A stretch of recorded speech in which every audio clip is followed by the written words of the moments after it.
Okay, well I'm back on the old 87 XL250R. You might remember that I had problems with this bike. I was draining the oil out, and you must never do this. I pulled this bolt here out, which is the bolt which holds this selector fork spring in place. It's got a tapered end to it. Never pull this bolt out, because if you do, the spring will drop down and you will have to split the engine apart to put the bolt back in the correct position with the selector fork. So after trying to fish this spring up for a couple of days, I gave in, and because someone before me has split this case and I don't know, they've welded it up and they've had problems with it in the past, not too sure what happened. Anyway, I had to buy new cases if I was going to do that.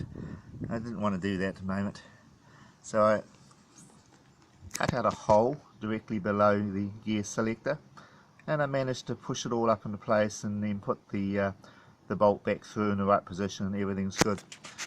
And now I've fashioned a patch out of a piece of aluminium plate. It's quite solid plate. I've fashioned it around the hole nicely. I even tapped it and put in a drain plug, which is pretty much where the drain plug would normally go. And I tapped the case 6mm holes, and I've put some bolts in there to hold the whole thing up. Epoxied the whole thing in place with some JB Weld, and then put epoxy over the whole thing to make it all nice and tight. I don't expect it to leak any oil, and that'll be my repair to that unfortunate episode of trying to drain the oil from the wrong bolt. This is the same as the XR250s as well, in the XR250Rs. That bolt is the same bolt. Never ever take that bolt out unless you want a lot of trouble. So I'm about to fill it back up with oil and give her a run. I'm only going to run it for a little while and drain the oil out, and then I'm going to replace the oil again, get any swarf that might be in there. I've had a good clean in there as much as I can. I don't believe there's any swarf in there, but just to make sure I've got it nice and clean in there, I'm going to just run it for a while and then drain that lot of oil out and put some fresh oil in it and a new filter. So yeah, that's the episode of the of the bolt. Oh my gosh, I can't believe I actually did it. When I did it, I heard it drop. I thought, oh, you silly bugger, what have you gone and done? One of the problems was that when these people before me, the previous owner, had gone and welded the cases together, they'd welded over where the drain plug was.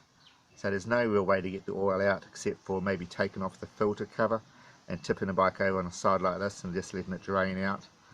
It's a bit of a problem actually.